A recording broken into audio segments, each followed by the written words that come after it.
ಯಾರಾಗಿದ್ದಾರೆ ಪ್ರವಾದಿ ಸಲ್ಲಲ್ಲಾಹು ಅಲೈಹಿ ವಸಲ್ಲಂ? ಏನಾಗಿದೆ ಪ್ರವಾದಿ ಸಲ್ಲಲ್ಲಾಹು ಅಲೈಹಿ ವಸಲ್ಲಂ ಅವರ ಸಂದೇಶ? ಮೊಟ್ಟ ಮೊದಲನೆಯದಾಗಿ ನಾವು ಮನವರಿಕೆ ಮಾಡಿಕೊಳ್ಳಬೇಕಾಗಿರೋದು ನೈಜ ಮುಸಲ್ಮಾನ ಅಂದ್ರೆ ಯಾರು? ನಮಗೆ ಗೊತ್ತಿದೆ, ಇತ್ತೀಚಿನ ದಿನಗಳಲ್ಲಿ ಇಸ್ಲಾಂ ಎಂದ್ರೆ ಸಾಕು, ಮುಸಲ್ಮಾನ ಎಂದ್ರೆ ಸಾಕು, ಕೆಲವೊಂದು ಮನುಷ್ಯ ಮನಸ್ಸುಗಳಲ್ಲಿ ವೈಮನಸ್ಸು ಮೂಡಿ ಬರ್ತಾ ಇದೆ, ಕೆಲವೊಂದು ಸಂಶಯದ ದೃಷ್ಟಿಗಳು ಉಂಟಾಗ್ತಾ ಇದೆ. ಏನಾಗಿದೆ ಇದಕ್ಕಿರುವಂತಹ ಕಾರಣ? ಇನ್ಶಾ ಅಲ್ಲಾಹ್ ಈ ಕುರಿತು ನಾವು ಇವತ್ತು ಚರ್ಚೆ ಮಾಡೋಣ. ಪರಿಶುದ್ಧವಾದಂತಹ ರಬಿಯುಲ್ ಅವ್ವಲ್ ತಿಂಗಳಲ್ಲಿ ಒಬ್ಬ ನೈಜ ಮುಸಲ್ಮಾನನಿಗೆ ಇದೊಂದು ಸಾಮಾನ್ಯ ತಿಂಗಳಲ್ಲ, ಬದಲಾಗಿ ಅವನ ಜೀವನದ ಸುಂದರ ನಿಮಿಷಗಳಾಗಿವೆ.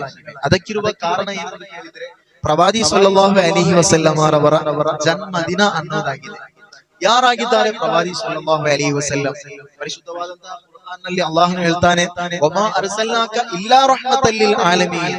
ಪ್ರವಾದಿ ವರಿಯರು ಕೇವಲ ಒಂದು ಸಮೂಹಕ್ಕೆ ಅಥವಾ ಕೇವಲ ಒಂದು ಜನಾಂಗಕ್ಕೆ ಮಾತ್ರವಲ್ಲ, ಇಡೀ ಭೂಲೋಕಕ್ಕೆ, ಇಡೀ ಜೀವರಾಶಿಗಳಿಗೆ ಪ್ರವಾದಿ ಸಲ್ಲಲ್ಲಾಹು ಅಲೈಹಿ ವಸಲ್ಲಂ ಅವರು ರಹಮತ್ ಆಗಿದ್ದಾರೆ, ಕಾರುಣ್ಯದ ನಾಯಕರಾಗಿದ್ದಾರೆ ಎಂದು ಪರಿಶುದ್ಧವಾದ ಕುರ್ಆನ್ ನಮ್ಮನ್ನು ಬೋಧಿಸುತ್ತಾ ಇದೆ. ಏನಾಗಿದೆ ಪ್ರವಾದಿ ಸಲ್ಲಲ್ಲಾಹು ಅಲೈಹಿ ವಸಲ್ಲಂ ಅವರ ಸಂದೇಶ? ಎಲ್ಲವನ್ನೂ ಕೂಡ ಸರಿಯಾಗಿ ನಾವು ಅರ್ಥೈಸಿಕೊಂಡಾಗ, ಮನವರಿಕೆ ಮಾಡಿಕೊಂಡಾಗ ನಮ್ಮ ಮನದಲ್ಲಿ ಮೂಡುವಂತಹ ಒಂದು ಪ್ರಶ್ನೆಯಾಗಿದೆ, ನಾನು ನೈಜ ಮುಸಲ್ಮಾನನೇ? ಅಥವಾ ಪ್ರವಾದಿ ಸಲ್ಲಲ್ಲಾಹು ಅಲೈಹಿ ವಸಲ್ಲಂ ಅವರು ಕಲಿಸಿಕೊಟ್ಟಂತಹ ಆಶಯಗಳು, ಅಂಶಗಳು ನನ್ನ ಜೀವನದಲ್ಲಿ ಇದೆಯೇ? ಮೊಟ್ಟ ಮೊದಲನೆಯದಾಗಿ ನಾವು ಮನವರಿಕೆ ಮಾಡಿಕೊಳ್ಳಬೇಕಾಗಿರೋದು ನೈಜ ಮುಸಲ್ಮಾನ ಅಂದ್ರೆ ಯಾರು? ನಮಗೆ ಗೊತ್ತಿದೆ, ಇತ್ತೀಚಿನ ದಿನಗಳಲ್ಲಿ ಇಸ್ಲಾಂ ಎಂದ್ರೆ ಸಾಕು, ಮುಸಲ್ಮಾನ ಎಂದ್ರೆ ಸಾಕು, ಕೆಲವೊಂದು ಮನುಷ್ಯ ಮನಸ್ಸುಗಳಲ್ಲಿ ವೈಮನಸ್ಸು ಮೂಡಿ ಬರ್ತಾ ಇದೆ, ಕೆಲವೊಂದು ಸಂಶಯದ ದೃಷ್ಟಿಗಳು ಉಂಟಾಗ್ತಾ ಇದೆ. ಏನಾಗಿದೆ ಇದಕ್ಕಿರುವಂತಹ ಕಾರಣ? ಇನ್ಶಾ ಅಲ್ಲಾಹ್ ಈ ಕುರಿತು ನಾವು ಇವತ್ತು ಚರ್ಚೆ ಮಾಡೋಣ. ಮೊದಲಿಗೆ ನೈಜ ಮುಸಲ್ಮಾನ ಅಂದ್ರೆ ಯಾರು ಅನ್ನೋದನ್ನ ಸರ್ವರೂ ಕೂಡ ಮನವರಿಕೆ ಮಾಡಿಕೊಳ್ಬೇಕು. ಕಾರಣ, ಯಾರೋ ಒಬ್ಬ ಮುಸ್ಲಿಂ ನಾಮಧಾರಿ ಏನೋ ಒಂದು ಕೃತ್ಯ ಮಾಡಿದ ಅನ್ನೋ ಮಾತ್ರಕ್ಕೆ ಇಡೀ ಇಸ್ಲಾಂ ಸಮುದಾಯವನ್ನೇ ಅಪರಾಧಿ ಸ್ಥಾನದಲ್ಲಿ ನಿಲ್ಲಿಸುವುದು ಒಮ್ಮೆಯೂ ಸರಿಯಾದಂತಹ ಒಂದು ಕ್ರಮವಲ್ಲ. ಅವನಿಗೆ ಮುಸ್ಲಿಂ ಎಂಬ ಹೆಸರು ಇದೆ ಅನ್ನೋ ಮಾತ್ರಕ್ಕೆ ಅವನು ನೈಜ ಮುಸಲ್ಮಾನ ಎಂದು ತೀರ್ಮಾನಿಸಲು ಸಾಧ್ಯವಿಲ್ಲ. ಒಂದು ದಿನ ಪ್ರವಾದಿ ಸಲ್ಲಲ್ಲಾಹು ಅಲೈಹಿ ವಸಲ್ಲಂ ಅವರು ತಮ್ಮ ಅನುಚರರಿಗೆ ಬೋಧನೆ ಮಾಡುವಂತಹ ಸಂದರ್ಭದಲ್ಲಿ ಕೇಳ್ತಾರೆ, ನೈಜ ಮುಸಲ್ಮಾನ ಅಂದ್ರೆ ಯಾರು ಗೊತ್ತಾ ಎಂದು. ಕೇವಲ 5 ವಕ್ತ್ ನಮಾಜ್ ಮಾಡಿದ್ರೆ ಸಾಕ? ರಂಜಾನ್ ತಿಂಗಳು ಬಂದಾಗ ರೋಜಾ ಹಿಡಿದ್ರೆ ಸಾಕ? 1 ವರ್ಷ ಪೂರ್ತಿಯಾಗುವಾಗ ಸಂಪತ್ತಿನ ಜಕಾತ್ ಕೊಟ್ರೆ ಸಾಕ? ಕೈಯಲ್ಲಿ ಹಣ ಇದ್ದಾಗ ಮಕ್ಕಾಗೆ ತೆರಳಿ ಹಜ್ ಉಮ್ರಾ ಜಿಯಾರತ್ ಮಾಡಿ ಅಲ್ಲಾಹನಿಗೆ ಆರಾಧನೆ ಮಾಡಿದ್ರೆ ಸಾಕ? ಇಲ್ಲ. ಒಬ್ಬ ಮುಸಲ್ಮಾನ ನೈಜ ಮುಸಲ್ಮಾನನಾಗುವುದು ಪ್ರವಾದಿ ಸಲ್ಲಲ್ಲಾಹು ಅಲೈಹಿ ವಸಲ್ಲಂ ಅವರು ಹೇಳ್ತಾರೆ, ಅಲ್ ಮುಸ್ಲಿಮು ಮನ್ ಸಲಿಮನ್ನಾಸು ಮಿನ್ ಲಿಸಾನಿಹಿ ವ ಯದಿಹಿ. ಒಬ್ಬ ನಿಜವಾದ ಮುಸಲ್ಮಾನನಾಗೋದು ಯಾವಾಗ? ಅವನ ಕೈಯಿಂದ ಆಗ್ಲಿ, ಅವನ ನಾಲಿಗೆಯಿಂದ ಆಗ್ಲಿ, ಅವನ ಶರೀರದಿಂದಾಗ್ಲಿ, ಅವನಿಂದಾಗ್ಲಿ ಬೇರೆ ಯಾವ ಜನಾಂಗಕ್ಕೂ ಕೂಡ ತೊಂದರೆ ಉಂಟಾಗಬಾರದು, ಅನ್ಯಾಯ ಉಂಟಾಗಬಾರದು, ಅಕ್ರಮ ಉಂಟಾಗಬಾರದು. ಆವಾಗ ಮಾತ್ರವೇ ಅವನೊಬ್ಬ ನೈಜ ಮುಸಲ್ಮಾನನಾಗಲು ಸಾಧ್ಯ ಎಂದು ಪ್ರವಾದಿ ಸಲ್ಲಲ್ಲಾಹು ಅಲೈಹಿ ವಸಲ್ಲಂ ಅವರು ತಮ್ಮ ಅನುಚರರಿಗೆ ಬೋಧನೆ ಮಾಡಿ ಕೊಡುವುದನ್ನು ಗ್ರಂಥಗಳಲ್ಲಿ ನಮಗೆ ಕಾಣಲು ಸಾಧ್ಯವಾಗುತ್ತೆ. ಇತ್ತೀಚಿನ ದಿನಗಳಲ್ಲಿ ಇಸ್ಲಾಂ ಅಂದ್ರೆ ಸಾಕು, ಮುಸ್ಲಿಮ್ಸ್ ಅಂದ್ರೆ ಸಾಕು, ಕೆಲವೊಬ್ಬರಲ್ಲಿ ಏನೋ ಒಂದು ತರಹದ ಅನ್ಯತಾ ಭಾವನೆ. ಇದಕ್ಕಿರುವಂತಹ ಕೆಲವೊಂದು ಕಾರಣಗಳಿವೆ. ಒಂದನೆಯದ್ದು ಅಜ್ಞಾನ ಮತ್ತು ಅಪಪ್ರಚಾರ.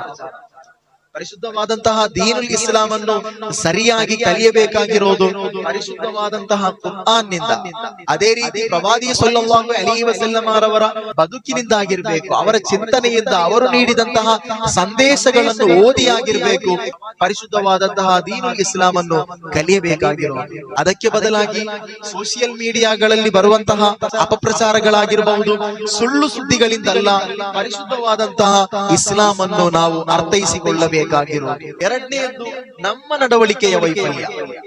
ನಾನೊಬ್ಬ ಮುಸ್ಲಿಂ ಅನ್ನೋದರಾಚೆಗೆ ಪ್ರವಾದಿ ಸಲ್ಲಲ್ಲಾಹು ಅಲೈಹಿ ವಸಲ್ಲಂ ಅವರ ಆದರ್ಶ, ಅವರು ಕಲಿಸಿಕೊಟ್ಟಂತಹ ಆಶಯಗಳು ನನ್ನ ಜೀವನದಲ್ಲಿ ಇಲ್ಲದೆ ಹೋಯಿತು ಅನ್ನೋದಾಗಿದೆ ಎರಡನೆಯ ಕಾರಣ. ನೀವು ನೋಡಿ, ಭಾರತಕ್ಕೆ ಅದೆಷ್ಟೋ ಸೂಫಿ ಸಂತರುಗಳು ಬಂದು ಇಲ್ಲಿ ದೀನಿ ಪ್ರಬೋಧನೆಗಳನ್ನು ಮಾಡಿದರು. ಅಂದಿನ ಆ ಜನರು ಪರಿಶುದ್ಧವಾದಂತಹ ದೀನುಲ್ ಇಸ್ಲಾಮಿಗೆ ಆಕರ್ಷಿತರಾಗಲು ಪ್ರಮುಖ ಕಾರಣ ಏನೆಂದು ಕೇಳಿದ್ರೆ ಅವರ ನಡವಳಿಕೆಯಾಗಿತ್ತು, ಅವರ ಜೀವನ ಶೈಲಿಯಾಗಿತ್ತು. ಅದು ನಮ್ಮ ಜೀವನದಲ್ಲಿ ಇಲ್ಲದೆ ಹೋಯಿತು ಎನ್ನುವುದಾಗಿದೆ ಎರಡನೆಯ ಕಾರಣ. ಮೂರನೆಯದ್ದು ಮಾಧ್ಯಮಗಳ ಏಕಪಕ್ಷೀಯ ನೋಟ. ನಾನು ಮೊದಲಿಗೆ ಹೇಳಿದ ಹಾಗೆ ಯಾವುದೇ ಒಂದು ಧರ್ಮವಾಗಿರ್ಲಿ, ಒಂದು ಸಮೂಹವಾಗಿರ್ಲಿ, ಯಾರೋ ಒಬ್ಬ ಏನೋ ಒಂದು ಕೃತ್ಯವನ್ನು ಮಾಡಿದ ಅನ್ನೋ ಮಾತ್ರಕ್ಕೆ ಆ ಇಡೀ ಸಮುದಾಯವನ್ನು, ಇಡೀ ಧರ್ಮವನ್ನು ನಿಂದಿಸುವುದು, ಅಪರಾಧಿ ಸ್ಥಾನದಲ್ಲಿ ನಿಲ್ಲಿಸುವುದು ಒಮ್ಮೆಯೂ ಸರಿಯಾದ ಕ್ರಮವಲ್ಲ. ಪ್ರತಿಯೊಬ್ಬ ಮುಸಲ್ಮಾನನು ಅರಿತಿರಬೇಕಾದಂತಹ ಪ್ರವಾದಿ ಸಲ್ಲಲ್ಲಾಹು ಅಲೈಹಿ ವಸಲ್ಲಂ ಅವರ ಒಂದು ಚರಿತ್ರೆ ಇದೆ. ಪ್ರವಾದಿತ್ವದ ಆರಂಭಿಕ ಕಾಲದಲ್ಲಿ ಪ್ರವಾದಿ ಸಲ್ಲಲ್ಲಾಹು ಅಲೈಹಿ ವಸಲ್ಲಂ ಅವರು ತಾಯಿಫಿಗೆ ತೆರಳಿ ಅಲ್ಲಿಯ ನಾಯಕರೊಂದಿಗೆ ದೀನಿ ಪ್ರಬೋಧನೆಯನ್ನು ಮಾಡುವಾಗ ಪ್ರವಾದಿ ಸಲ್ಲಲ್ಲಾಹು ಅಲೈಹಿ ವಸಲ್ಲಂ ಅವರನ್ನು ಗೌರವಿಸುವುದಕ್ಕೆ ಬದಲಾಗಿ ಅವರು ನಿಂದಿಸಿದರು, ವಿಸಾರ ಮಾಡಿದ್ರು. ಎಲ್ಲಿಯವರೆಗಂದ್ರೆ ಮುಂಡ ಪೋಖರಿಗಳನ್ನು, ಮಕ್ಕಳನ್ನು ಪ್ರವಾದಿ ಸಲ್ಲಲ್ಲಾಹು ಅಲೈಹಿ ವಸಲ್ಲಂ ಅವರನ್ನು ಓಡಿಸಲು ಬೇಕಾಗಿ ಹಿಂದೆ ಅವರೆಲ್ಲರೂ ಕೂಡ ಸೇರಿ ಪ್ರವಾದಿ ಸಲ್ಲಲ್ಲಾಹು ಅಲೈಹಿ ವಸಲ್ಲಂ ಅವರಿಗೆ ಕಲ್ಲುಗಳನ್ನು ಎಸೆದು ಉಪದ್ರವ ಮಾಡಿ ಪ್ರವಾದಿ ಶರೀರವನ್ನೇ ರಕ್ತ ಸಿಕ್ತವನ್ನಾಗಿ ಮಾಡಿಬಿಟ್ಟರು.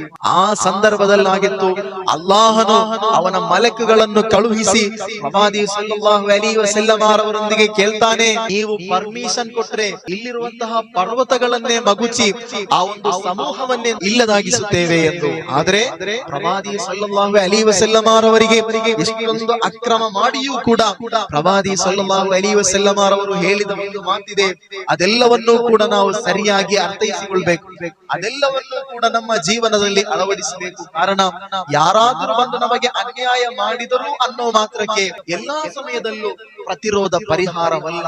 ಕೆಲವೊಂದು ಸಂದರ್ಭಗಳಲ್ಲಿ ಪ್ರವಾದಿ ಸಲ್ಲಲ್ಲಾಹು ಅಲೈಹಿ ವಸಲ್ಲಂ ಅವರ ಜೀವನ ನಮಗೆ ಮಾದರಿಯಾಗಿರ್ಬೇಕು.